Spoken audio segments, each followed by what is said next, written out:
उतने में जीव देहांतर गमन कर लेता है। एक कीड़े की चर्चा आती है, 4 पैर वाला कीड़ा है, उसने 2 पैर ऐसे किए और 2 पैर ऐसे किए, इतनी देर में जीवात्मा शरीर छोड़ गया। जब आपको पता चला भैया जी नहीं रहे, तब तक भैया जी तो कहीं दूसरी जगह शिफ्ट हो गए। समझ में आया? समझ लीजिए झटको दिया है जीवात्मा की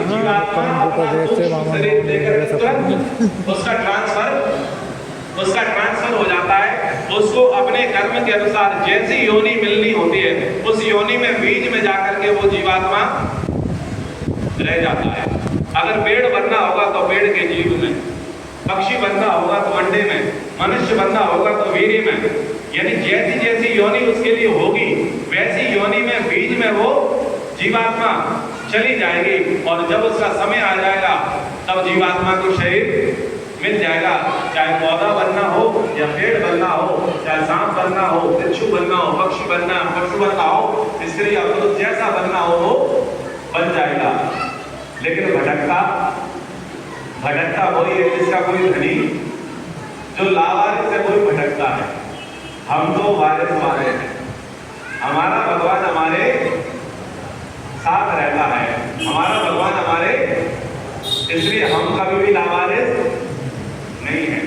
ये भी बात आप समझें। ये बहुत बड़ी भ्रांति हमारे समाज में चलती है कि हम मरने के बाद भटकते हैं, प्रेत बनते हैं, भूत बनते हैं। ये सब व्यर्थ की बातें हैं, मूर्खता की बातें हैं। कोई जीवात्मा भटकती नहीं है। और जीवात्मा तभी काम कर सकती है जब उसे शरीर मिले और खुद का शरीर मिले। दूसरे के शरीर में जीवात्मा कभी भी क्रियाशील नहीं होता। जीवात्मा केवल खुद के शरीर में क्रियाशील होता है। खुद का शरीर मिलेगा तो ही वो देख सुन सकता है, और यदि उसे खुद का शरीर नहीं मिला तो वो देख सुन नहीं सकता। उसके बाद तो सो जाता है शरीर छोड़ करके। तो जितनी देर तक वो ट्रेवल करेगा, एक जिले से दूसरे जिले, एक राज्य से दूसरे राज्य, एक देश से दूसरे देश, एक सौर मंडल से दूसरे सौर मंडल, जितनी देर में ट्रेवल करेगा उस समय उसकी स्थिति बेहोशी की होगी। क्या होगी? बेहोशी की होगी। उसको यात्रा कराने वाला ईश्वर होगा, यात्रा कराने वाला ईश्वर होगा। इसलिए जीवात्मा भटकता, जीवात्मा मरने के बाद कुछ भी हरकतें देता, ये सब 7वें और 4थे आसमान वाले की कहानियां हैं। क्या बात दिया जाता है। प्रेत होता है जो मृत शरीर होता है। मृत शरीर का जो हम दाह कर्म करते हैं और जो देहांतर गमन है उसको प्रेत कहा जाता है। भूत उसे कहते हैं जो बीत चुका है। जैसे कि ये शरीर है, अभी ये शरीर चलता है, फिर रहा है, तो हम इसका नाम ले रहे हैं। लेकिन कुछ देर बाद पता चला कि ये शरीर अब चलना बंद हो गया, तो क्या कहते हैं? फलाना व्यक्ति मर गया, फलाना व्यक्ति मर गया। तो मर गया यानी भूत का। अब वो व्यक्ति यहाँ, वो आत्मा इस शरीर में, तो जो चली गई वो हो गई भूत। भूत यानी बीत जाना। और अब इसका क्या होगा? प्रेत्य कर्म। इसका क्या होगा? प्रेत्य कर्म। और प्रेत्य कर्म किसे कहते हैं? अंत्येष्टि को। अब शरीर का दाह संस्कार होगा। बस इतना भूत और प्रेत का शास्त्र में अर्थ है।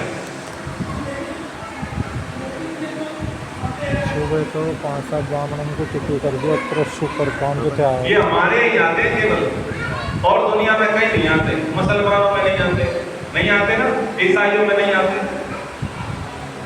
तो ये तो सारी चीजें है ना, ये केवल मान्यताएं मात्र हैं। हमारा शास्त्र तो इस बात की नहीं कह रहा। आप गीता उठा करके देख लो, गीता में जीवात्मा का धर्म बताया है। न जायते म्रियते नैनम छंदन्ति शस्त्राणि नैनम दहति पावका न चैनम क्लेदयं च पुनश्चयति मानुका। वहाँ तो जीवात्मा का देहांतर गमन साक्षात लिखा है।